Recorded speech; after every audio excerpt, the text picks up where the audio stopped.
जहाँ एबे पाणीपाग विभाग सूचना देछि आज बढ़ वर्षा उत्तर पश्चिम बंगोपसागर एक लघुचाप सृष्टि होइछि। आसंता 24 घंटा मध्य यह अधिक घनीभूत होबार संभावना रही। प्रभाव में राज्यर विभिन्न स्थान में लगान वर्षा लगी रही।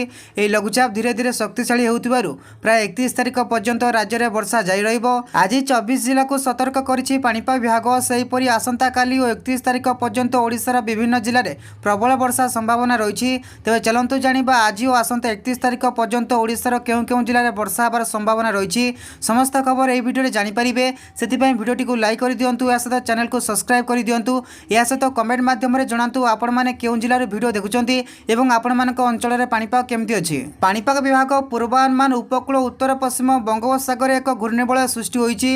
यह समुद्र पतन ठारू 1.5 एवं 5.8 किलोमीटर उच्चतार दक्षिण आड़ को सृष्टि होइछि। यार प्रभाव में आगामी 48 घंटा मध्य एक लघुचाप सृष्टि होबार संभावना रही। फल ओडिशा रे प्रबल अति प्रबल वर्षा सहित बिजुली घड़घड़ी और पवन बहिबा नहीं पाणीपाग विभाग आगामी 5 दिन पर चेतावनी जारी करिछि। गणेश पूजा नुआखाई रे प्रबल वर्षा संभावना रही। आज 27 तारिख गणेश पूजा प्रबल अति प्रबल वर्षा सहित बिजुली घड़घड़ी और झड़ पवन 30 ରୁ 40 किलोमीटर बेगर हेबो। एथिपाई नयागढ़ कंधमाल जिला को पाणीपाग विभाग ऑरेंज अलर्ट जारी करिछि।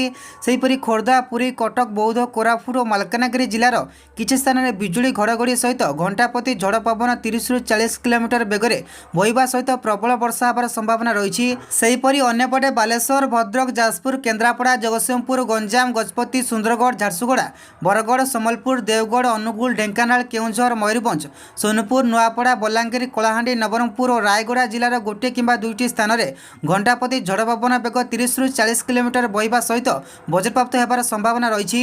सेथिपई एह सब जिला को येलो वार्निंग जारी करिछि आंचलिक पाणीपाग विभाग। सेहीपरि 28 तारिख नुआखाई ओडिशार नुआपड़ा नवरंगपुर बलांगीर कलाहांडी सुंदरगढ़ मयूरभंज और केउंझर जिले में किछि स्थान में बिजुली और घड़घड़ी सहित घंटा प्रति झड़ पवन 30 ରୁ 40 किलोमीटर बेगर होबार संभावना रही।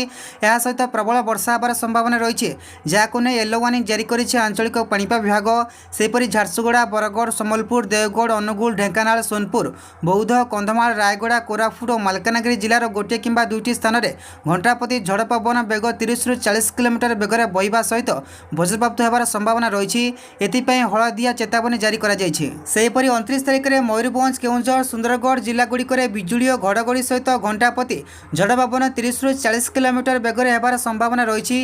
या सहित प्रबल वर्षा होबार संभावना को दृष्टि रखी पाणीपाग विभाग पक्षर येलो वार्निंग जारी करा जायछि। सेपटे झारसुगुड़ा बरगढ़ सम्बलपुर देवगढ़ अनुगुल ढेंकानाल सोनपुर बौद्ध नुआपड़ा बलांगीर कलाहांडी कंधमाल नवरंगपुर रायगढ़ कोरापुट और मालकानगिरी जिला गुड़िक गोटे किंबा दुईटी स्थान में घंटा प्रति झड़ पवन बेग 30-40 किलोमीटर होबार संभावना रही। सेथिपाई एही सब जिला को येलो वार्निंग जारी करिछि आंचलिक पाणीपाग विभाग। अगस्त 27 तारिख ରୁ 30 तारिख पर्यंत ओडिशा उपकूल उत्तर बंगोपसागर घंटा प्रति 40 ରୁ 60 किलोमीटर बेगर पवन बहिबा सहित झड़ वर्षा होबार संभावना रही। समुद्र स्थिति अशांत रु अत्यंत अशांत रहिबो। तेणु समुद्र भितर को न जिबा पई मत्स्यजीवी मानक परामर्श दिया जायछि।